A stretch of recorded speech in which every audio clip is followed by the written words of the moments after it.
Hello, everyone. My name is Gary Gomes. I'm here to talk with you about Vedic astrology and provide some predictions for the world and for individual signs. I do this through the auspices of Great Innovative Cable Television and also through my YouTube channel. I can be contacted for readings at 508-525-0001. The store Crystal Expectations. We have a store on Park Avenue. It's currently closed until around, we're estimating until around July for renovations, because we've had a store for 33 years and it's time for some updating. So if you need something, please contact us. We're more than happy to meet you at the door and give you stuff, but inside we can't see you. I do readings and lessons online just to give you a background of it. Just to give you my background. I'm a priest or a Swami of the Temple of Kriya Yoga. I've been an astrologer since 1990, Vedic astrologer since 1990. I also learned tarot and a variety of divination subjects, including numerology dating back to the age of around 1920 or so. And I'm 68 now, so I've been at this kind of stuff for a long time. And I'm more than happy to answer your questions. I am going to be putting out a podcast or a regular program with Lolita Donatella. We're back. And Lolita, I'm really pleased with this because Lolita is an excellent astrologer. She's multilingual, and that will add an element to the show a little bit. I think will be tremendous. But it won't be this particular show. It'll be something independent. But I'm very excited about that. Also, I've been signed up to speak at the Arsha Vedic Curriculum in September of this year, and I hope to increase my public presence a little more than I have over the past few years. I hope to start writing again. I've been working on a book for forever, it seems, and hopefully I'll grab some time together to start that again. And I am planning to travel again as soon as this pandemic is over. The other thing is, I do want to increase the subscriptions on this particular channel. So if you can help me out with that, that'd be tremendous. You can ring the bell, click the like button, share it with your friends if you like what I'm saying. Even if you don't like what I'm saying, you can share it with your friends and you can make fun of me. But basically, I think I'm trying to get out what I would consider to be accurate, non-dogmatic versions of Vedic astrology and astrology in general. I'm currently studying a system called Bhrigu Nadi, which is a really interesting system of astrology. And so I think that as you go on as an astrologer, you start to separate the wheat from the chaff. And I think also one of the things which I hope to discuss when I finally write my book is I think astrology is being taught in a sequence which doesn't do the astrologer any favors. In the traditional books like Priyapurasha, Shastra, Saravali, etc., you'll see a bunch of different rising signs taught, which are very, very interesting and are not often used by, they're used by seasoned astrologers, but they're not used by beginning astrologers. I don't think these were intended to be taught as advanced concepts. I think they were intended to be taught as part of the bedrock of astrology. So I'm going to start doing that as part of my bedrock teachings. And one thing I am promising you is I will be doing astrology itself as a lifelong process. One of my intentions to do is to make the initial stages much less tedious. And once you get to a certain degree, if you memorize your material properly, you should be able to do readings for people within about, I say about practice readings within about 6 to 9 months, and proficient readings within after about 100 readings. I think that's really the goal. It doesn't mean you stop learning. You add on to that foundation. But I think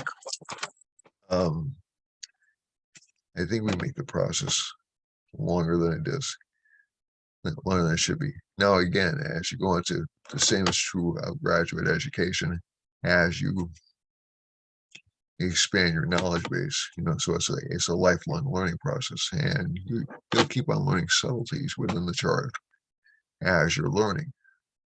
But to be able to do a relatively accurate reading for a person, maybe I'm exceptional or extraordinary.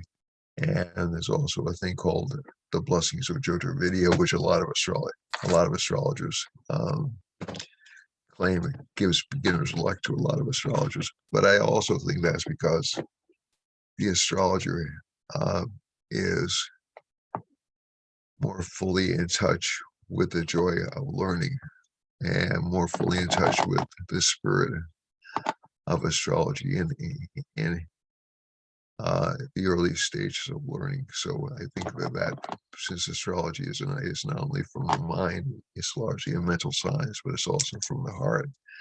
I think you can do a lot of really, really profound good in your early years.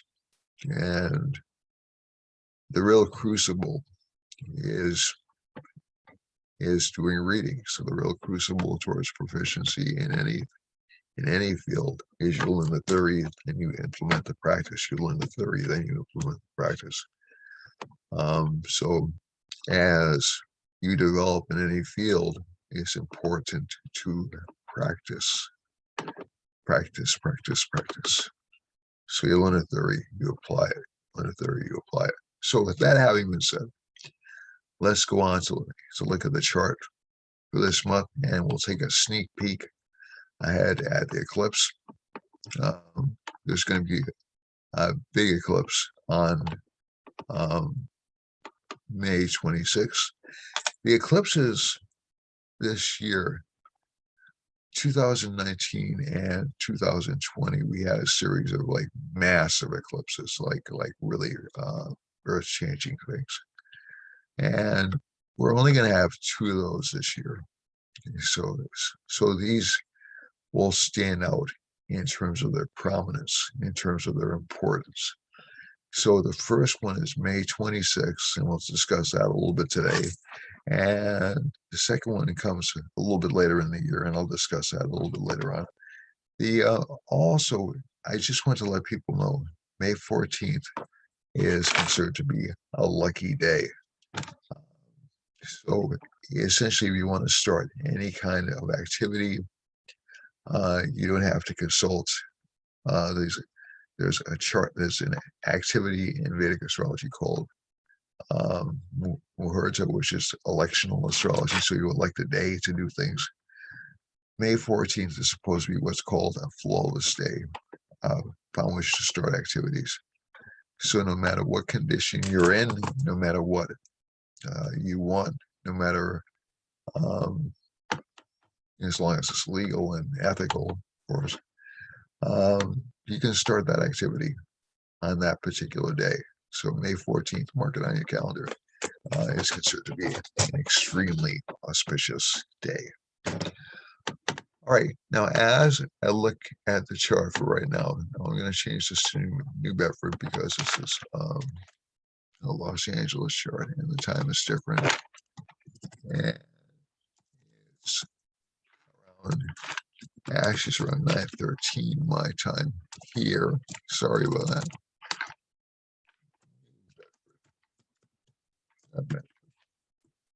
Yes.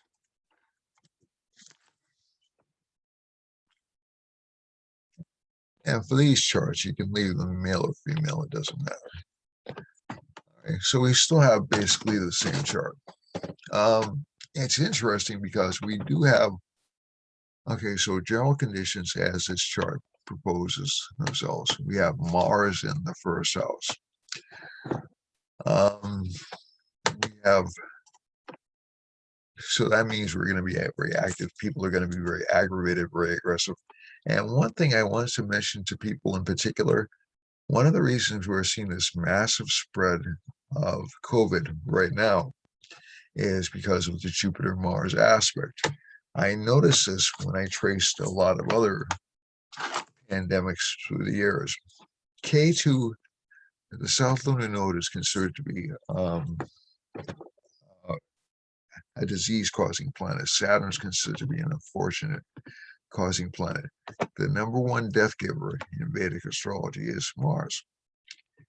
If you go back to the original books on Vedic astrology, the primary malefic in charts, or the worst malefic in charts, according to Brihaparashara Shastra, is not Saturn. Saturn has that reputation of being very, very bad, and it is a difficult planet. But Mars kills quickly, so it's going to take people out very, very fast. And it's really a planet of war. You know, it's a planet. Now, that doesn't mean we're going to enter into war. It does mean people are more aggravated than they normally are. And this is why it is important to keep our temper. It's important to keep our perspective on things. Also, but one of the things that spread, I've noticed it in like in many charts, like at least half a dozen charts I've looked at it. I want to do more research on it.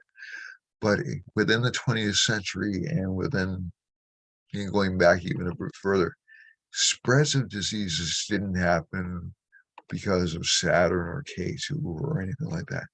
They happen mainly because of Jupiter aspecting Mars.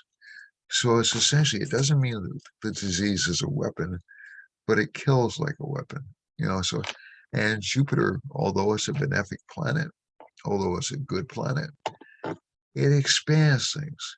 So you'll see spreads of variants and mutants and all this other stuff we're seeing, mutations all across the globe. That's Jupiter's aspect on Mars. This will last, unfortunately, for about another month and a half until Mars goes into Cancer, after which it will be aspected by Saturn, which is really not a good thing. But one thing it will do is it will mute Mars's power, because Mars will be debilitated. It'll be weak. And Saturn will essentially, and I notice that Saturn reins things in. So it'll cause some slowness. It'll cause some economic hesitation when Mars is opposite Saturn. That's when you see certain market phenomena starts to slow down and get a little bit unstable. But that Jupiter-Mars is also currently causing inflation because Mars rules minerals and Saturn rules minerals. So there's some shortages coming up right now in energy. And also Jupiter's aspect on Mars makes communications very harsh. Another thing that makes communications very harsh is we have a Mercury-Rahu conjunction right now. So what does that mean in plain English? Well, it means essentially that people are hoarding things. It also means the media is in a position where it's really trying to manipulate events and cause discord. Now, this isn't intentional. This isn't something um, which I think the media deliberately sets out to do. Although, if I'm going to be honest, uh, most media, even things like YouTube, are based on business models. So the more publicity, um, the more attention something can get, the more sensationalized something can get. The media is going to cover that. They're not going to say this is a small news story. You know, like I'm used to seeing local channels do. They're going to say everything is a crisis. This is more so during this month, and you'll see more lying and more political manipulation going on in next month when Mercury finally gets into Gemini, and it'll be artistic. It'll almost be um, poetic in the way it's done. You know, and I'm not saying that to be sarcastic. It's just that, and again, this is on both sides of the political spectrum, on all sides of the political spectrum. It won't just be on the right or the left. It'll be all sides. So everything right now, we have a Mercury Rahu conjunction. Everything seems like a crisis to our security because Taurus is connected with security and the government wants to help. So the sun's in the 11th house along with Venus. It's trying to stop you, avoid losses. Venus within about a day is going to move into Taurus. So there'll be panic about sex roles. There'll be panic about discrimination. There'll be panic about, and again, these are very real issues. I'm not downplaying them in any way, shape, or form. But that Rahu conjunction, Rahu tends to cause panic. There'll be panic about money over the next few months, panic about inflation over the next month and a half. And I think that's mainly because Venus is in Aries moving into Taurus, which is its own sign, but Venus in Taurus is connected with financial security. So there'll be hits on financial security, anxiety over financial security for at least a month. And Jupiter's aspect on Mercury and Venus will make us more optimistic in the following month. But again, we'll still see a lot of. I think we're in for a manipulative period with Rahu and in Taurus really until around early next year. Then you'll see some sanity. Then you'll see some action taken. But right now, at least from the perspective of the U.S. chart, enemies are everywhere. Okay, so, and I mean that internally, externally, that's the perception. And so, and again, it's also descriptive in that we're worried about a disease, right? We're worried about a disease changing. Rahu's a mutational planet. And essentially between now and pretty much the end of the year into early 2022, you'll see a lot of concern about COVID variants. The thing that I'm advising you is don't panic. The vaccines will work. And the reason I'm saying that is because Jupiter is in Aquarius right now. Jupiter is in the sign is approaching the sign of 100 doctors. They'll come out with new vaccines for the variants very quickly, and you'll start to see a lot of cure. But essentially, what you'll see is a multi-pronged approach towards scaling back the pandemic. not just masks, but also different medications, because doctors will actually be involved in the process, research, because Jupiter right now is in a lunar mansion called Denisha, which is a very aggressive lunar mansion. Um, it's very, from what I've seen, it's very intolerant. It's very Mars. It's a Mars nakshatra. It's going to move into Rahu nakshatra Sadabhishak, which is a healing nakshatra. And also it'll unveil a lot of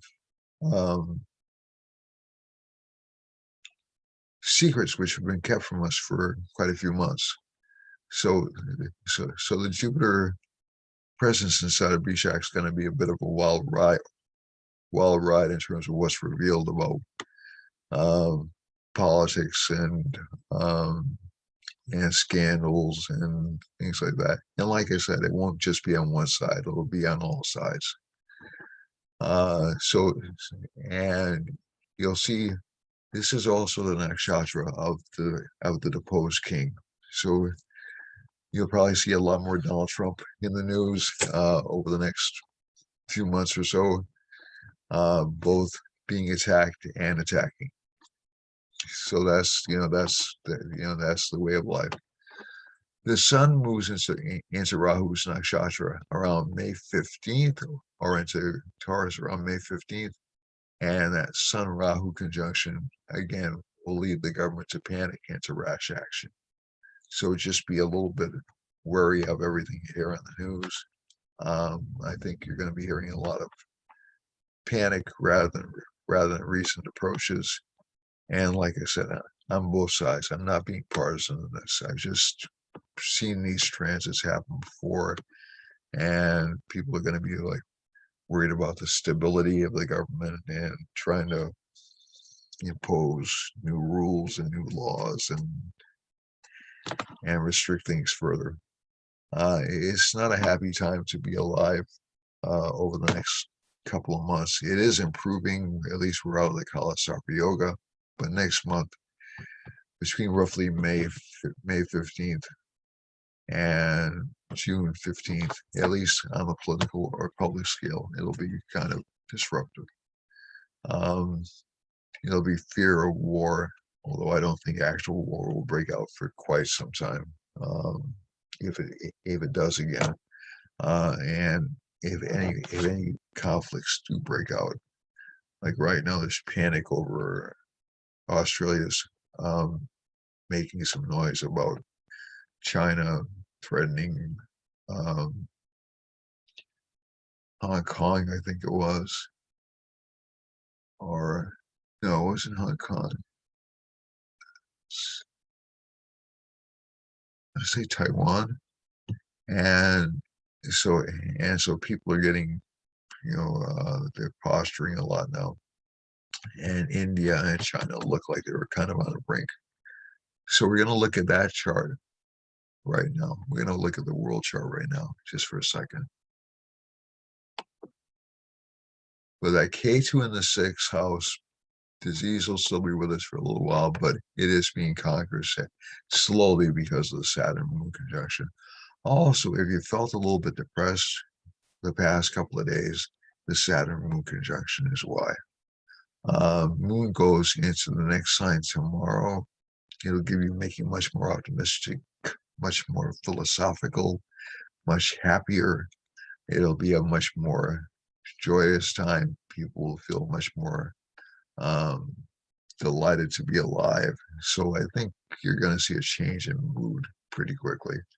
Also, the Venus-Sun conjunction is really kind of far out of the combustion range, but it'll give us more clarity of thought about relationships. It won't be this anxiety to get into relationships. So there'll be a realization, there'll be a need for patience. And for people who've been waiting a long time, some things might in fact happen for them. So don't fret if you've been frustrated for a long time and trying to get together with people. Keep something in mind. We have a situation in which social life is dramatically curtailed. So this is, and it's the Saturn Moon conjunction. One thing that's making me a little bit And one side note, one thing that's making me a little bit leery about any conspiracy theories or any reports of victimization, et cetera, is because we had this same Saturn transit back in the 1990s, late 1980s, early 1990s.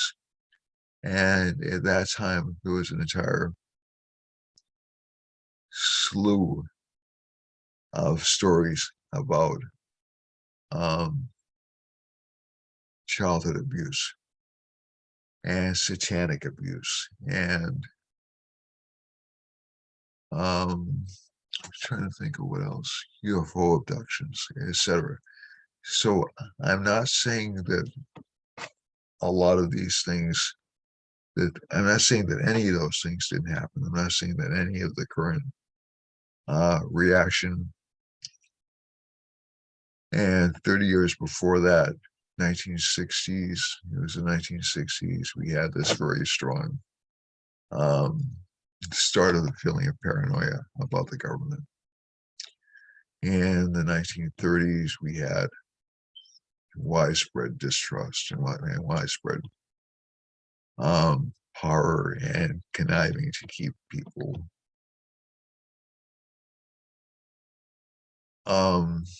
poor and just a very strong manipulative rich class starting to exercise control. This was also in the 1990s. This was also around the time that China was getting its economic feet wet, and it was also around the time that we started engaging in a lot of trade deals in the United States. So some of these things have done good things, but some of these things have also done bad things. And I think one of the reasons I asked in the last broadcast for people to calm down a little bit is because I've seen these things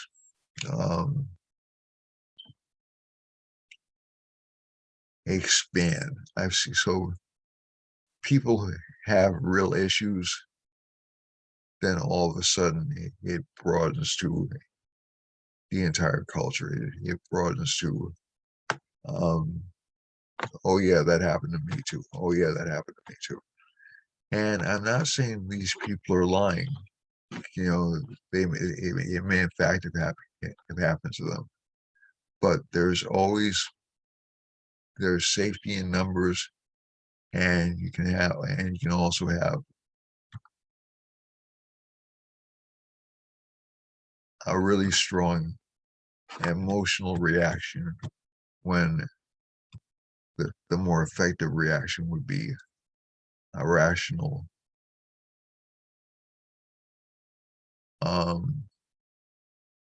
measured, coherent action, which, while you address the emotional issues that is brought up, you can also say, okay, how do we fix this? Because trauma is interesting. I'm no trauma expert, but trauma is interesting. The first thing that comes out is the need to, at least from what I've seen, is the need to acknowledge the trauma. But acknowledging the trauma, you can stay stuck in the trauma for a while. And the most important thing to do is after the trauma is acknowledged, to start to move forward, to start to act differently and require others to act differently. So rather than shutting people down, have a discussion with people about, why are you saying those things, or why are you saying those idiotic things, and thinking it's not going to have an effect on people, rather than just shutting them down and saying, you're out of here. So I think that's what I'm advocating for. You know, essentially, yeah, there's definitely been a lot of pain caused by what's happened. through the years. But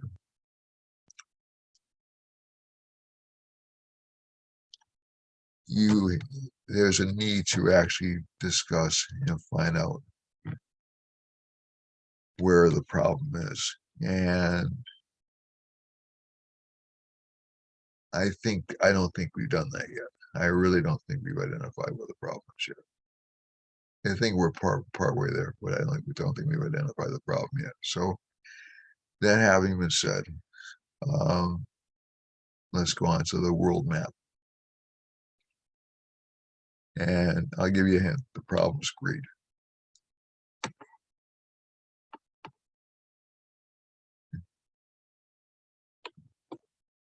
All right. So if we look at some difficult times in Western United States, it looks like here. We have a Saturn line, we have a sun line running through.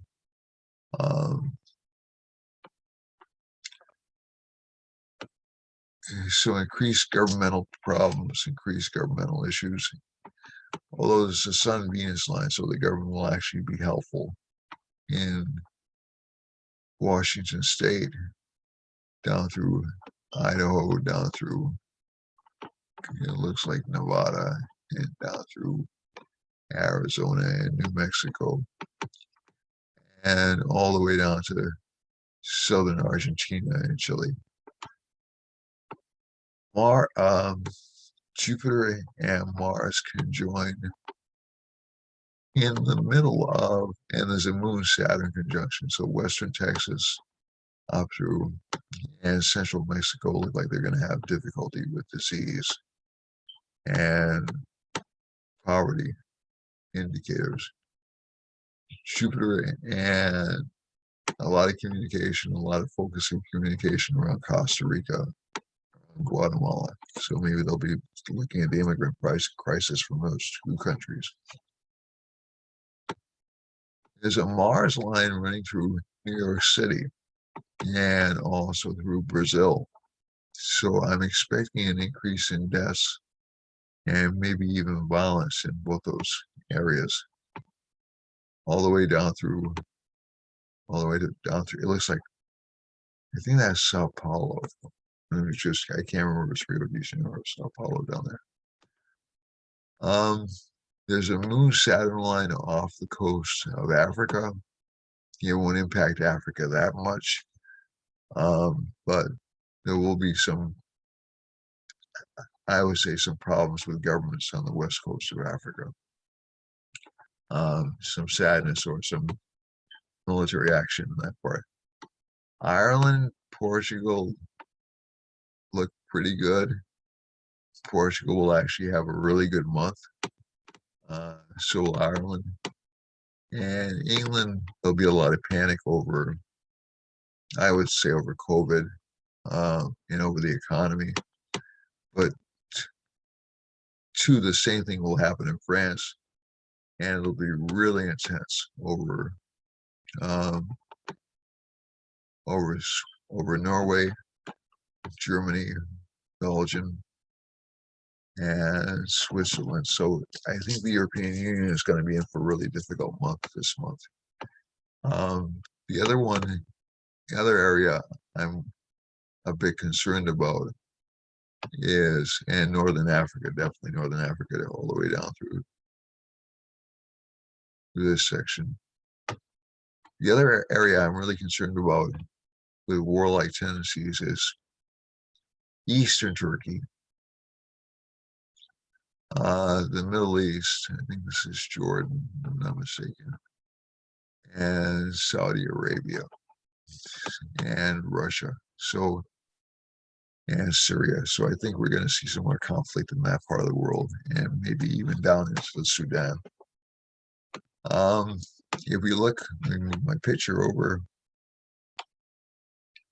If we look over at India, there's a Moon-Saturn conjunction in India. We know there has been a significant uptick in COVID cases in India. This will also affect the economy in Delhi and down through Bombay. And the government will be forced to intervene in Kerala, it looks like. Also, a lot of government intervention, I was going to say interference, but intervention in China. Um, a lot of miscommunications in China and Cambodia and Laos. Myanmar, I think, is going to be some kind of a propaganda war in Myanmar. And yeah, and also panic. So maybe additional fear of spread of disease in eastern China. And we have a Rahu line coming up here as well. So that's pretty much, so maybe some kind of new outbreak in eastern China. May not even be COVID, maybe something else. And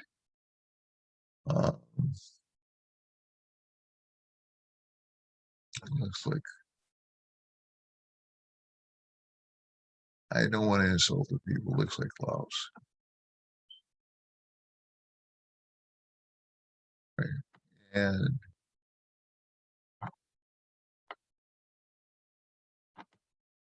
there's a Saturn and a Sun line going to be afflicting, not really close, but afflicting New Zealand. So New Zealand's going to have some minor problems.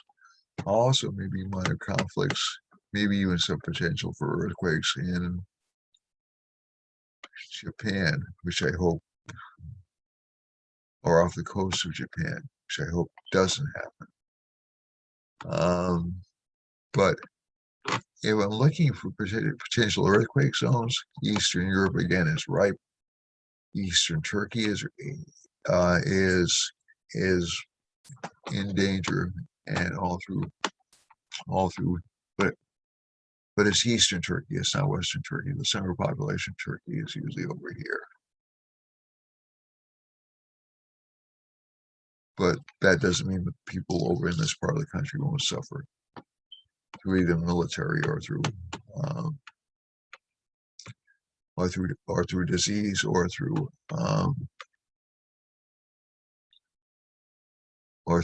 earthquakes. The other thing is, I want to look at the map of the world, and Mars has some potential. I'm sorry, Alaska has some potential for earthquakes or for violence over here in this part of Alaska. So it's kind of an interesting time to be alive. So we're seeing a lot of governmental control happening in a lot of different parts of the world. It isn't just happening in the United States. It's happening in a lot of different countries. And these patterns tend not to be, I don't know if you've noticed through the years, but I've noticed that we either lag a little bit behind or a little bit ahead of England. And when our politics change, I don't think that's an accident. I think that's part. So they either anticipate us or we anticipate them. And I'm going to go just quickly to the eclipse on, this will be really brief, on May 26th. Because I'll keep on discussing that as we go through the week. The moon, the lunar eclipse, is 4:47 a.m. in New Bedford. It's going to be largely concentrated over, from what I recall, over parts of North America, South America, and parts of Asia. I don't think it's going to be visible in Europe, although I could be wrong about that. But the lunar eclipse starts in a nakshatra called Anuradha. which is actually not a bad nakshatra. It's in Scorpio where the moon is debilitated in Vedic astrology and the sun is with Rahu. But basically, the eclipse, Anuradha actually gives help from friends. So it's actually not that horrible an eclipse. Jupiter gives a lot of rush of, and Jupiter's finally inside of Vishak Nakshatra, so you'll have experts rushing to help whatever problems it causes. Sun, Venus, Rahu, a lot of quick romantic involvements, and then all of a sudden, maybe a couple of weeks later, you say to yourself, God, what was I thinking? And a lot of quick breakups. But let me just go over here. Saturn's in the ninth house, so there will be some problems to governments, some government slowdowns, and Saturn's going retrograde. And Mars, Mercury and Mars is in the second house, so there'll be a lot of political controversy around that time. A lot of, like I said, a lot of exposure of secrets during this eclipse. And as I said, not just one party. Just quickly go to the time-space change. We're going to spend more time on this next time.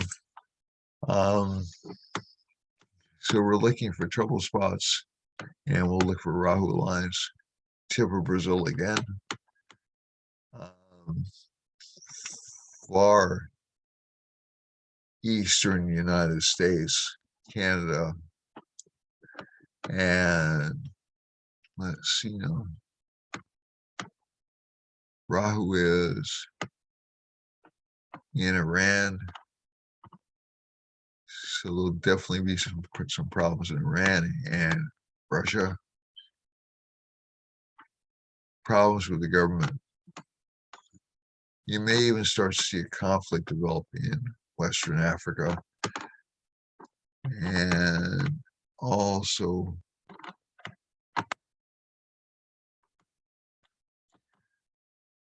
a lot of disruption in Australia, a lot of panic in Australia.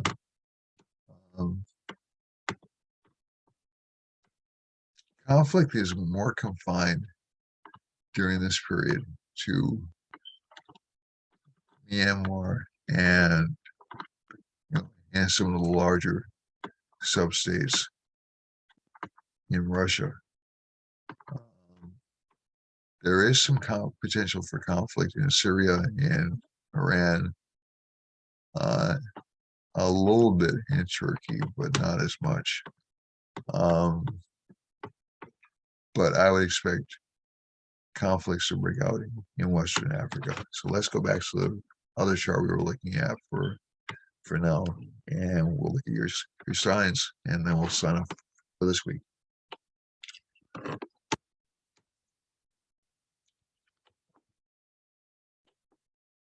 See now, so we're gonna go, but again, we'll spend more time on that in the next broadcast.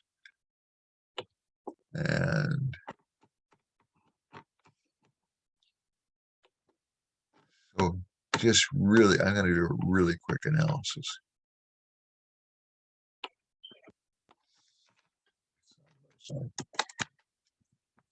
Just focus on, I know it says Los Angeles, don't worry about that.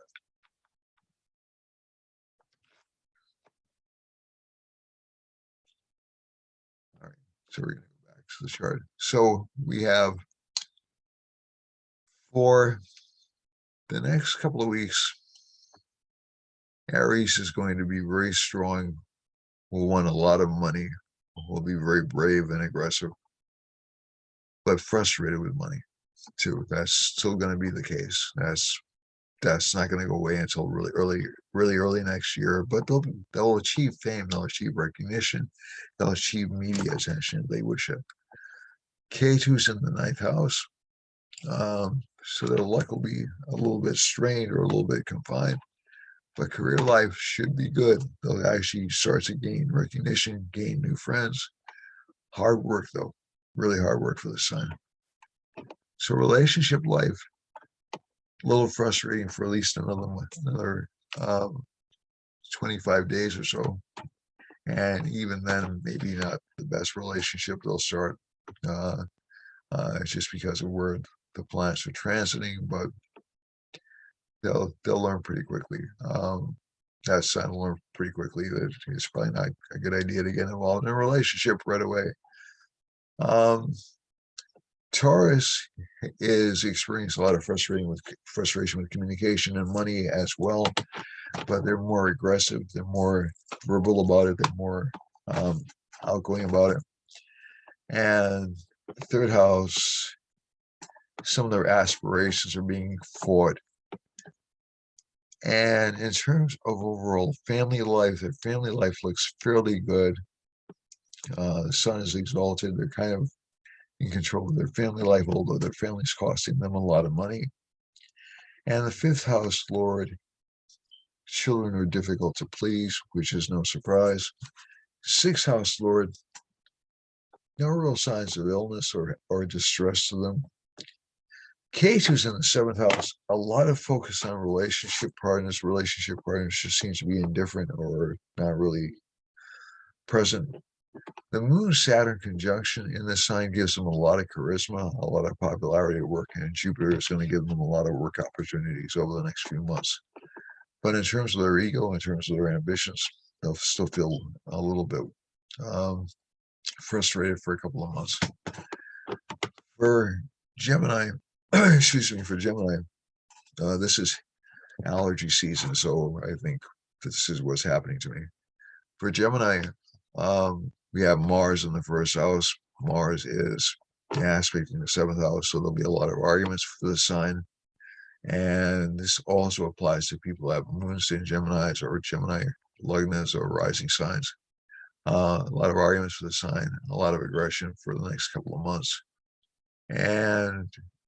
But also some fear of illness. They'll start to feel a little bit depressed from this combination from K2 in the sixth, and they'll feel like they have a lot of enemies. And Saturn and Moon in the eighth. The Moon is going to change signs. Now, the Moon changes signs very quickly, so this rising sign shouldn't get upset about that. So by the middle of the week, the attitude of their luck isn't being powerful enough. That'll go away, but the feeling of having hidden enemies, unfortunately, that's true. So the best you can do for at least the next 6 months is to sort of realize you have energies, realize you have competitors, realize that it's not going to be easy for you to make a presence, but you will make a presence. In terms of relationships, they'll start to attract philosophical or educated partners, maybe a little bit older, but still decent people. But the partners they'll be attracting will have their own problems with finances. Jupiter's in their ninth house, very good for career advancement. Ninth house lord in the 10th house. And 11th house, good for gains of aspirations. Romantic's a little bit delayed, but they'll have better luck relationship-wise over the next month or so. Cancer has, again, they're kind of like stuck in a solid relationship, or they kind of stuck where they are for the time being. This isn't such a bad thing. They can actually plan their future pretty well from this combination.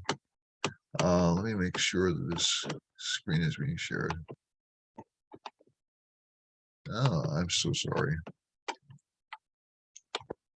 Share the screen again because I stopped the share. So Cancer is having some problems with relationship progress. But again, relationship is secure. Nobody's running away, but there won't be a lot of happiness in it. Jupiter's in the 8th house, so they will receive a lot of hidden knowledge and a lot of factual data about people. Career looks great. Friends look famous but inconsistent. Relationship life, relationship partners will be difficult to please, difficult to make happy, and kids will be kind of temperamental. Leo is going to get a lot of relationship opportunities over the next month. This is Vedic Leo, not Western Leo.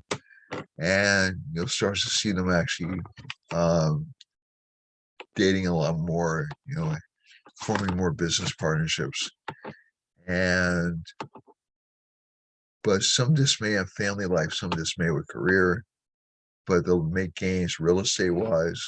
They'll also make gains in terms of self-discipline and emotional control. And career-wise, it actually looks like a month in which they'll become famous. Now they'll have some trouble holding on to that fame because it'll be like a spurt, and they'll have to work hard to maintain that. But they will be able to maintain it at least for the next 6 months. I'm sorry, at least for the next 9 months. And I think you'll start to see this science starting to gain a lot of recognition, a lot of improvement. Their confidence is sky high right now. And they should be getting some money in within about a couple of months. Virgo is very dissatisfied with their luck, but also they'll be trying to explore religious paths and spiritual paths, and they'll be focusing on new business opportunities, which looks good for them. They'll be very aggressive in their work life, very, very forceful. But again, some problems with supervisors, some problems with being understood. I have a Virgo sun. That seemed to happen to me last week. And also, K2's in the 3rd house. K2 is really strong in this chart. So they'll be courageous. They'll almost be foolishly courageous this month, which is unusual for a Virgo, but that's what the chart says. They have to watch out for illness. They have to watch out for feeling tired all the time. But that'll change within about a day or so. Their optimism will increase, and they'll start to get a little bit, they'll pull themselves out of the blues. And Jupiter's in their 6th house. So that's really not a bad placement. They'll start to actually experience new health benefits. Sun and Venus is in the 8th house. A lot of focus on spiritual activity, a lot of focus on hidden issues, hidden health issues. Mercury and Rahu are in the 9th house. A lot of offers to go and travel and speak. And like I said, career life is fairly good. Libra is actually in a good position in this place. They're very charming this month. They're very charismatic. They're very outgoing. They're lucky in love because of Jupiter being in the 5th house. They'll be more drawn towards sexual activity next month or within a few days. And the sign has to be careful because there's a tendency to cheat with this combination with Venus, Rahu, Mercury combination. And you'll have opportunities over the next couple of months, to be honest with you. So it's just something to be aware of and not to be, unless something's really wrong in your life. I never encourage cheating. And unless something's really wrong in your life, try to stick it through relationship-wise over the next 3 months, because you'll have a lot of temptation. K2's in the 2nd house. Again, misunderstood speech or critical speech, but they'll be very accurate. Saturn is in the 4th house. A lot of focus on home and construction in the home. Jupiter's in the 5th. Good luck with children. Scorpio is, again, his perception's been excellent over the past few months. But again, there's a perception that it doesn't know what it's doing, and his partners are worried about it. So Joe Biden has the Scorpio rising, at least from the charts I've seen. So that's accounts for the elements in which the times in which he seems confused or accent prone. And like I said, it's purely an astrological analysis. It's not an analysis of him as a politician or his policies. I'm just saying that's where a lot of that's coming from. The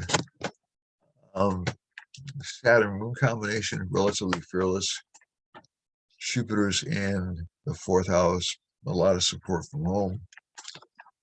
Sun and Venus are in the 6th house. political opponents are gaining strength. They'll become much more vocal, much more verbal next month. But they'll be buried a little bit in the following month. And overall, from the chart, the fourth lord is in the fifth house, so there'll be an emphasis on doing the right thing is too strong of a term. I would tend to say bringing back the old ways, bringing back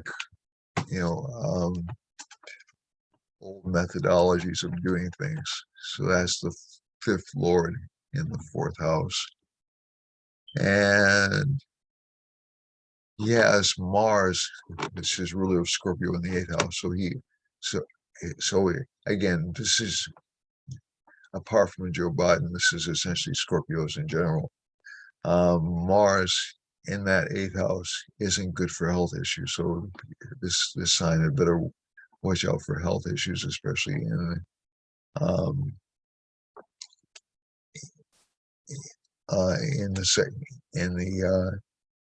hidden areas of the body. So and it could be something as simple as hemorrhoids or something, something silly like that. Although anyway, who's ever had them know they're really not silly. They're really painful. And ninth house lord, the moon's in the ninth house. Steady but slow progress. Again, career-wise, he's sort of like people. This sign is sort of at a peak because the sun's exalted. And in terms of friendships are opportunistic. They're not real friends, but again, it's so they'll be concerned about family members, concerned about brothers too for this sign, brothers and sisters. And finally, finances look good. For Sagittarius, we have Saturn and Moon in the second house, so there'll be an accumulation of wealth. You'll see a lot of people actually gathering more money together, and more cautious spending. Excuse me. Saturn and Venus Sun and Venus, are in the fifth house, so children will do well this month. Mercury and Rahu, over the next couple of weeks, Mercury and Rahu are in the sixth house. Again, some concern about disease, some concerns, and a lot of fights, a lot of anger in relationship matters, a lot of anger over owing money. Okay, that comes out. It comes out from this placement. And K2's in the 12th house, so the money's going to be taken anyway. So it's pointless to get angry about it, but you will get angry about it. And the 10th house, career-wise, things seem to be at a standstill for the sign, just a little bit career-wise. And K2 in the 12th house, more spiritual, more trying to deal with unpleasant events. Capricorn, very strong right now. Good for relationship life for the sign. They'll start to meet good relationship partners, good for money. And family life will be good. Children will be difficult to please and argumentative. And health issues, again, start to pop up for this sign, but it's more in terms of health issues in the stomach and the intestines, not so much in the lungs. And overall, also Mars is in the sign connected with the lungs, so that's why the COVID is hitting a lot more strongly right now. The other thing is 1, 2, 3, 4, 5, 6. Career-wise, it looks pretty good. This sign looks pretty good. It looks pretty strong for the next few months. Although there will be a slight step backwards in July. But overall, the next couple of months, career-wise, look fairly sound. Expenses look pretty good for this chart. And finally, Pisces. Confidence, good communication skills, although not everybody's going to believe what the sign says. Arguments with family, and some dissatisfaction in relationship life. Children will be difficult or sad. Creativity will be low. Health will be, it looks fine to me. And K2 in the ninth, unexpected breaks, unexpected career opportunities. And career growth looks strong from this chart, although it may require you to travel. Financial gains are slow but steady. Okay, so that's it for this week. If you have any questions, if there's anything you'd like to see me cover, please encourage your friends to subscribe. I really appreciate that. It would help me out immensely. And we are going to try to go to new platforms and do the live Instagram broadcasts and things like that. It's a matter of really freeing up time for myself, and you'd think I'd have a lot of time, but I really don't, because I have a lot of responsibilities connected with work, connected with family. So, that's my reason right now. But I am trying to make more time for more broadcasts because you seem to like them. At least the small fan base I have seems to like them. And I like to talk about some deeper topics at some point. But I'm going to stick with this format for the time being. Okay, so that's it. I don't want to run over time. Namaste, and God bless you. And remember May 14th. Okay. If you want to contact me about anything at all, 508-525-0001 is the best way to get me. Bye, everybody.